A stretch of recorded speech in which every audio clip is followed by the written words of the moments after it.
A racism night inside the Stroh Center. The Falcons hosting the Huskies, trying to make it a perfect 2-0 on the year against them. First half, Gabe O'Neill down low. Powers his way to the hoop, caps a 6-0 run. Falcons with the strong start. Daquan Plowden behind the arc. Count it, and the foul for the 4-point play. 15-6, BG in front. Plowden to Gordon. Three is no good here, but Plowden gets the second chance points, cleaning the glass. BG out to a 15-point lead at the other end. Trenton Henderson from downtown. Huskies trim it to a 4-point game at the half. In the second frame, Trey Diggs drains the tray. Falcons extend the lead back out to 9. Hey, that was good. How about another? This time from the corner. 6 threes for Diggs. 51-40 BG in transition. In transition, Josiah Fulcher up ahead to Joe Reese. Lays it in. Reese notches 17 points on the night, one of 3 in double figures for him. BG earns the sweep over NIU. 87-65 the final. BCSN's Britt Del Barba joins us from the Stroh Center.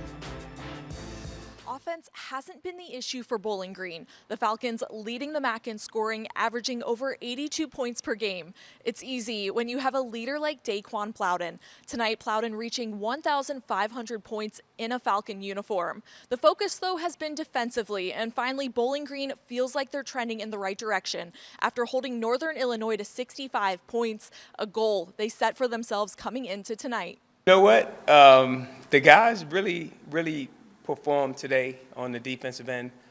They held each other accountable, which is what I've been asking for.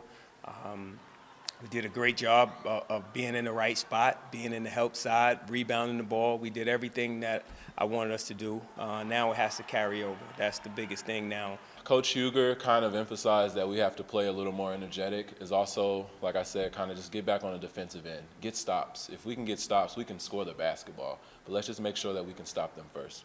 We'll be the best team in the MAC if we can keep our defense, but offensively, we are the best team in the MAC. We knew that coming in. We know that, and we kind of just need to relax. And when we do relax and share the ball, it's definitely fun on the court when we're like that. All the guys chipped in. They all did their part. Trey was able to get hot and hit some threes down the stretch and early in the second half, so that was big for us. But it was the stops. We were able to get stop after stop and get out in transition and score, and that's what was able to build the lead up, and we were able to sustain it and then build on the lead. Normally, we'll get a lead, and then right next thing you know, it's a 2-point game. So, but we were able to stay with the defense and not get happy. You know, we get a little happy and think we got the defense, let's try to score some more points. And we stuck with the defense and the plan. And the biggest thing is holding each other accountable. And so those are the steps that we're taking in the right direction, and hopefully we can take another one on Tuesday. Up next, the Falcons take on Kent State. Reporting from the Stroh Center, Britt Del Barba, BCSN.